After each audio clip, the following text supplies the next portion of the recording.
Alrighty, how's everyone doing today? Everybody enjoying the conference? It's been kind of a weird setting with everybody having their headphones on, so I can do like thumbs up or something. But so thank you guys very much for being here. Really appreciate it. So my name's Matthew Caudill. I'm a senior manager at USAA. I work in FASG, which services all of our life products. So life insurance, health insurance, our annuities. And we're transitioning out of the investment business right now. It's been in the news, so you guys might have heard about it. So I've been using Tableau for about 7 years, give or take. So I got to USAA 2 years ago. Started on January 2nd, which is actually perfect for my taxes, made things really, really simple. But I got there, and it was a very serendipitous situation for me, because when I left my previous employment, one of the things I was really kind of sad about was I'm like, I'm not gonna be able to use Tableau anymore. I was hired on at USAA to do manual ad hoc SAS coding for our products and deliver just Excels with maybe some basic bar charts and things like that to the business. And I thought that's what I'll be doing for the next 2+ years, whatever it may be. But it just so happens that on my second day on the job, so that would be January 4th, we had a meeting about this new product that they were rolling out that they were very excited about, which was called Tableau. So having used it for the previous 5 years, I sat there kind of quietly and just kind of listened to the guy who was going to be in charge of it give his presentation about what we're going to do and how we're going to implement it and all this other stuff. So after he was done, I quietly brought him to the side and said, "Great presentation. Everything you said was wrong. Let me help you out." So we restructured everything. Got it up and running, and about 3 weeks later, he just completely dropped off. He's like, "You got this," and I've been running the FASG Tableau ever since. So the big thing that we ran into, and this was a very intentional thing that we did, was develop a roadmap from that complete manual process that we were at of Excel delivered to the business to now trying to get to a self-service model. So I knew that with 5 years experience in the software, I could come in and develop some really amazing reports and really kind of just skyrocket us. The problem is that people don't like change. I don't know if you guys have ever realized this before. So I knew that if I just came in with a sledgehammer and started just breaking things down, that I would get shaped so fast. It would have been like they were the citizens with the pitchforks and the torches, and I would have been Frankenstein's monster just running. So I had to think of a way to incrementally change the culture to be able to get to a self-service model. So that's kind of what we did. So as you can see here, we also have a Ryan Gorey on here. He was formerly at USAA, and fortunately, or unfortunately for me, he said he couldn't show up to the presentation about 4 days ago. So this was a presentation for 2, but I'm gonna do it solo, so bear with me. Alrighty, so here's the roadmap that we developed. So we kind of broke it into eras. So we have the Stone Age, which was kind of where we started, where it was completely Burger King service. On demand, whatever they wanted, whenever they wanted, you got it. So we tried the Bronze Age, which is the dawn of automation. So that was us releasing our Tableau server and starting to develop Tableau reports for the first time. The Renaissance, which is actually trying to think about why we're doing it. Age of Enlightenment is bringing design and some rules into our server. And then where we are today, which was full self-service. So the Stone Age. I mean, we've tried to stay away from this as much as possible, but I know a lot of us have all been here, and it's really frustrating. We run into we have completely manual reports. Everything is ad hoc. We create an Excel file, we save it somewhere, we deliver it, and we're not really providing information or insight, we're really just providing raw data. And again, we were dealing with financial transactions, we were dealing with life insurance, underwriting.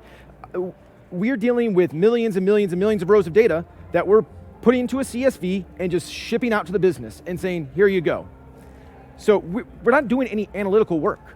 I mean, essentially we're data monkeys. So we needed to break that. So we ended up in this cycle. And this was just an infinite loop that we could never break from. So, business says we need information. They submit a request. We produce a crosstab, write some SQL code in Excel. The requester gets the copy. The problem is, we have to do it again and again and again. Because it's Excel, the data doesn't update. Maybe the business finds that they need an extra column, or they don't need this, they don't need that. So we end up just creating the same thing over and over and over again. I mean, we got really good at product counting, but that's all we were doing. So doing this for maybe one report is fine, but we were doing this for every report, hundreds of reports, just this complete cycle. So it was unbearable. One of the things I always say is we're analysts, but we were not ever doing anything analytical. We're just doing this rinse and repeat. So we needed to break this cycle. Another problem we ran into was we would create a report in Excel, and what do people do in Excel? They copy and paste, or VLOOKUP. I know everybody loves their VLOOKUPs, right? So we have one report that is the truth, and then everybody else bastardizes the reports and makes something completely new, whether it is right or wrong. So what happens is we go to a meeting, and one guy on the left has one set of numbers, the other guy has a different set of numbers. They have a food fight in the middle of the meeting, so nothing ever gets done because we just complain about the numbers. And then everybody points their fingers back at data analytics saying, they gave it to me. And I'm sitting there looking through my spreadsheets being like, where the heck is this all coming from? Because it's not what I have. But, so we get hammered for it. So, gotta move on. So, we launched our Tableau dashboard, our Tableau server. And so this is our dawn of automation. This is where we're actually starting to get some tools that we can use that aren't just like bones and hammering against a rock. So, what do we do at first? Well, first, we still kept the ad hoc mentality. The business was very used to having things done their way, so we still allowed them to go through our front door system and just, whatever they asked for, we delivered. So, on the analyst side, we were still developing things that were mostly data. They didn't really have an eye for design at the time, and again, we didn't want to force them to do something they were super uncomfortable with right away. So, we were just creating reports that were essentially kind of copy-paste of the Excels they were delivering, but at least they were automatically updated because they were extracted and published to our server.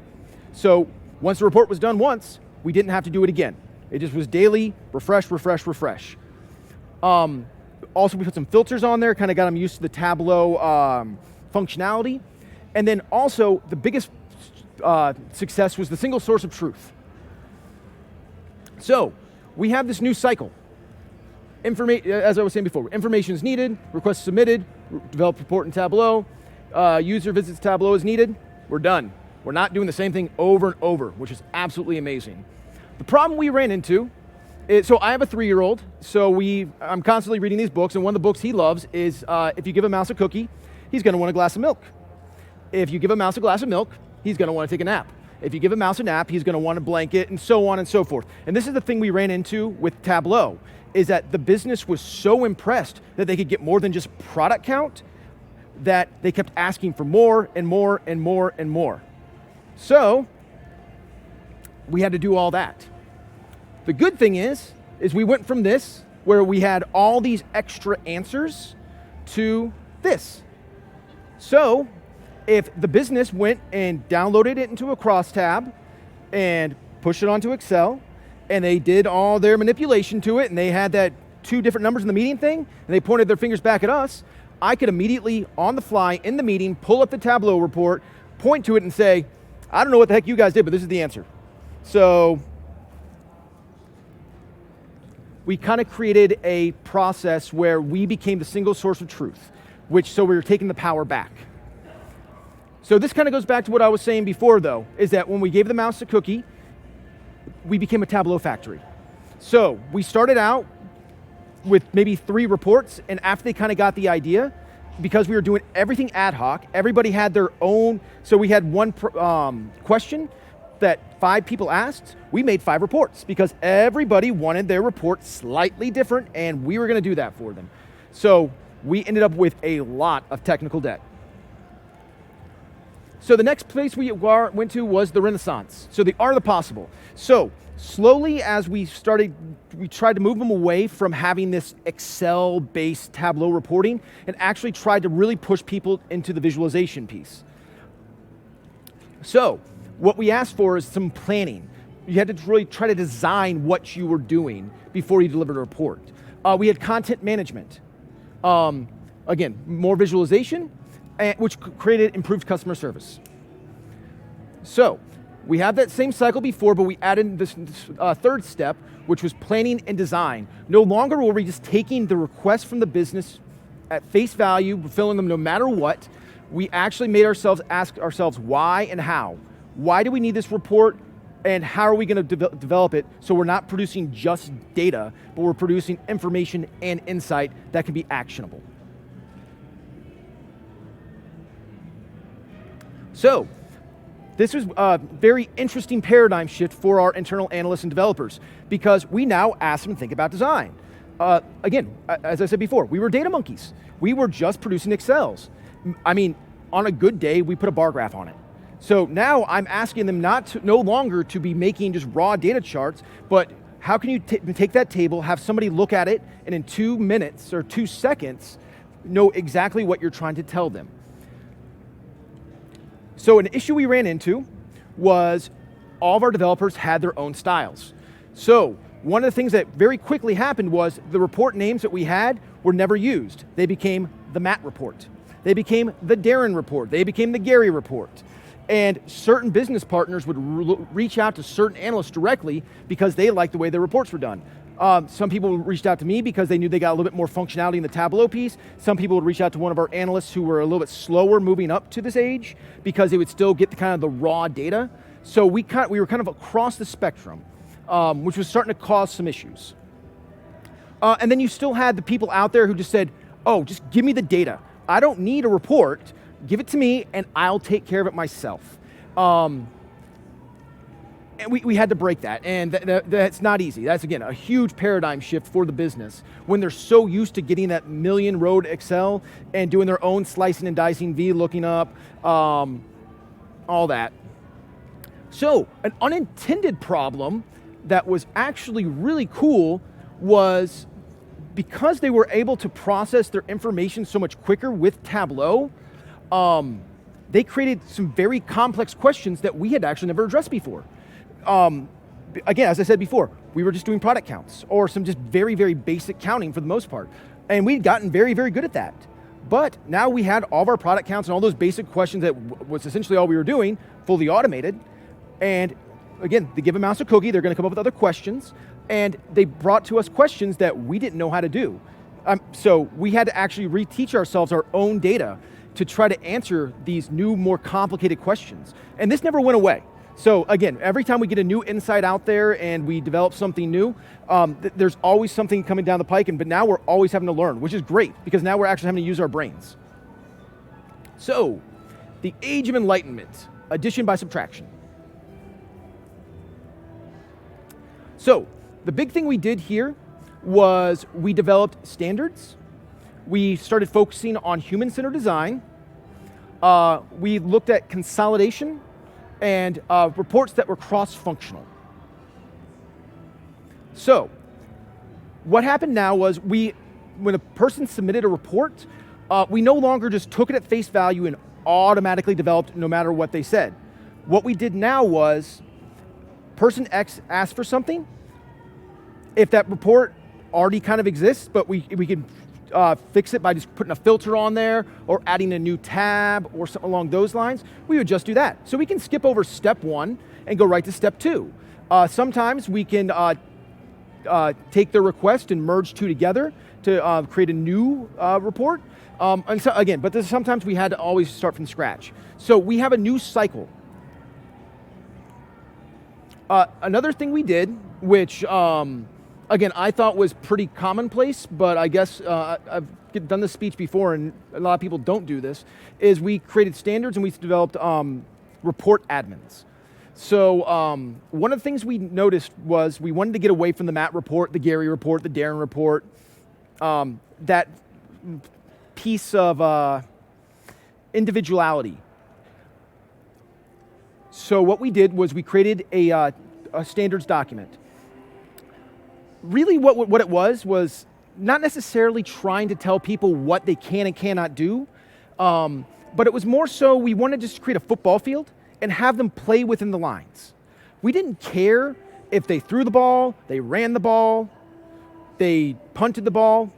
You can do all that as long as you do it within the lines. Because before, what was happening was, we had people just kind of randomly running out of bounds. We had people running backwards, and some guy had a hockey stick for some reason. They were just doing everything that was ultimately just flabbergasting. So some real examples of things we did that we got rid of was one. I know we are doing an 80s neon theme here at Tableau conference, but for some reason we had some developers who loved hot pink and hot purple on all their reports. We got rid of those colors. So there would not be a single hot pink on any of my reports from here on out. Bubble charts.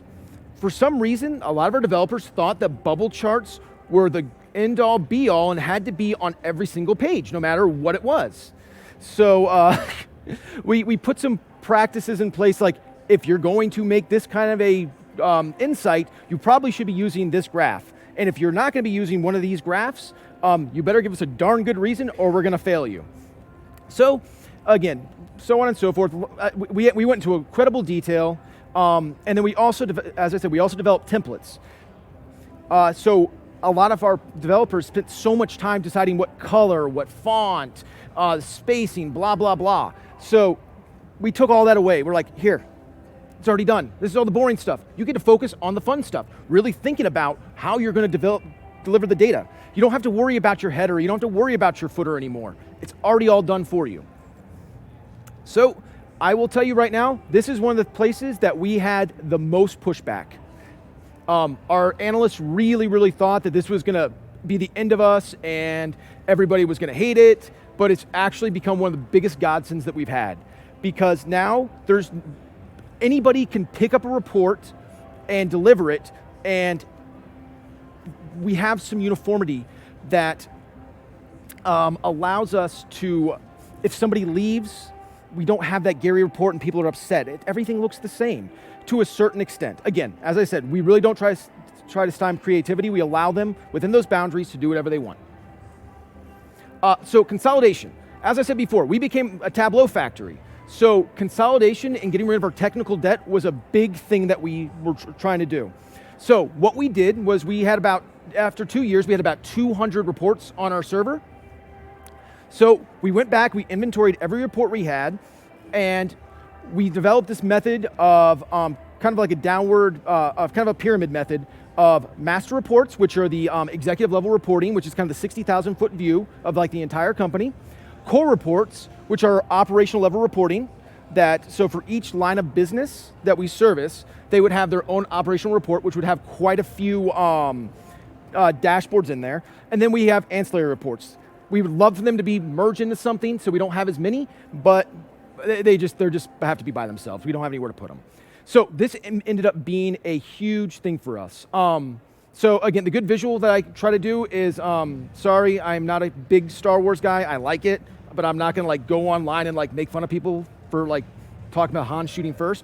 But it's like Death Star was our master reports. The Cheese Wedge ships are our core reports, and then TIE fighters are our ancillary reports.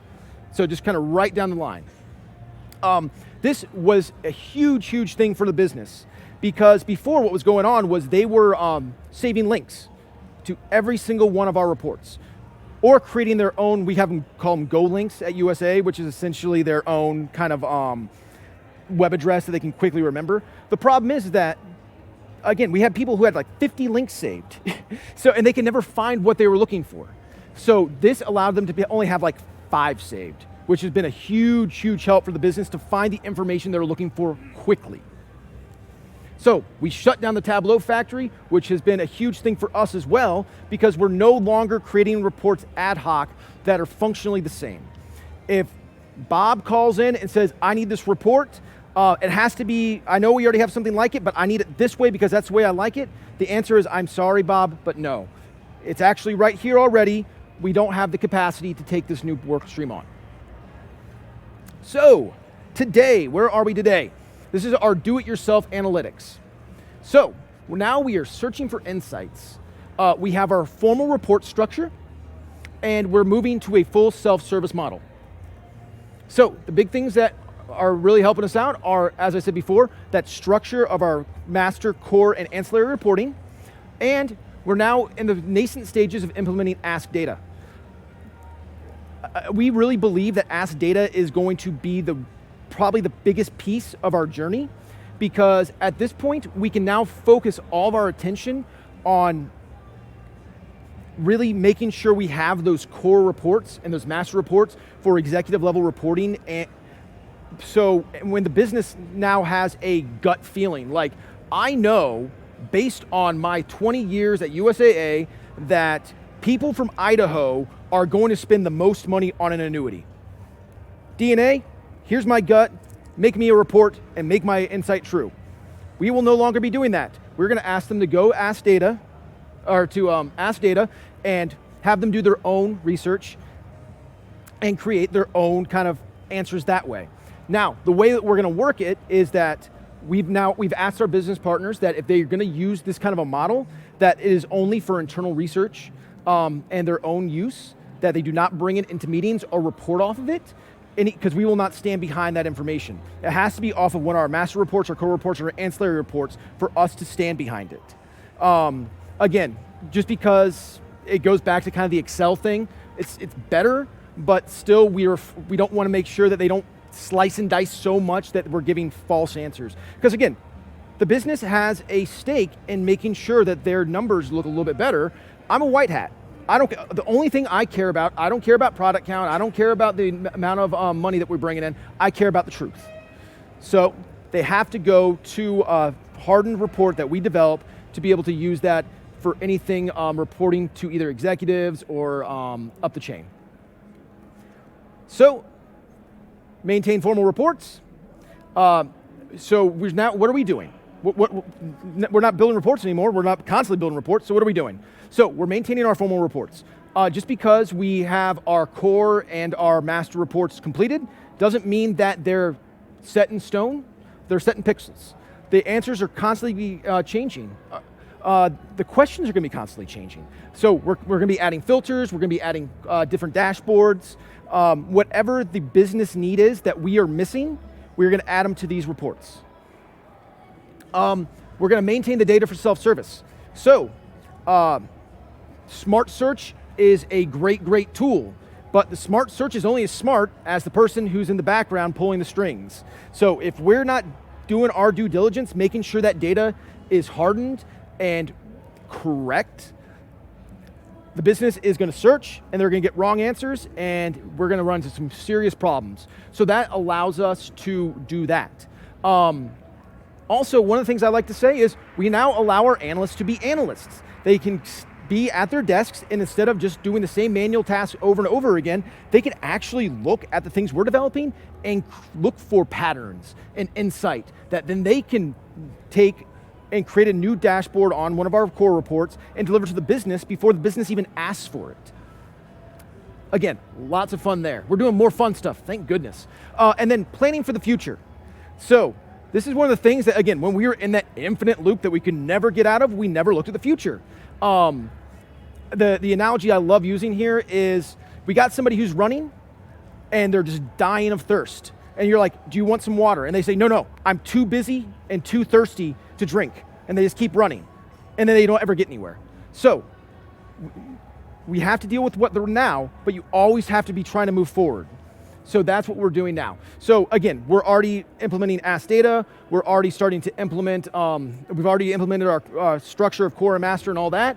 We're now in the process of what's next. We can never be satisfied with where we're at. We always have to be looking for the future, because if we stand still for too long, we're gonna be dinosaurs, we're gonna be extinct. So, the conclusions. Incremental change is key. As I'm just gonna reiterate it, if I came in with a sledgehammer, things would be very, very bad. I had to develop a roadmap that allowed us to move slowly for both the business and the developers.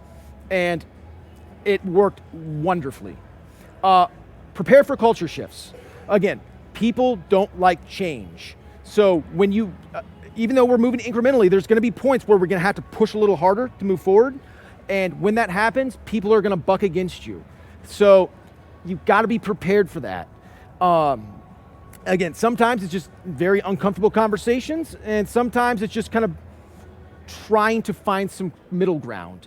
And then lastly, sometimes stakeholders need a small push. Occasionally, we're going to get that one person that's just going to be like, no, no, no, I have to have it my way. Give me the raw data. I got it. And eventually, if you try all the smoothing over and the negotiating and it still doesn't work, no. Here's your report. Use it or no, don't use it. It's up to you. So, thank you all very, very much. Almost made it the full 30 minutes. We've got a few minutes left over. But if you could complete the session survey in the mobile app, that would be fantastic. And we don't have time for questions, they said, but I will stay after, and if anybody wants to talk data or teach me about Star Wars or any of that kind of stuff, you're more than welcome. So thank you all very much.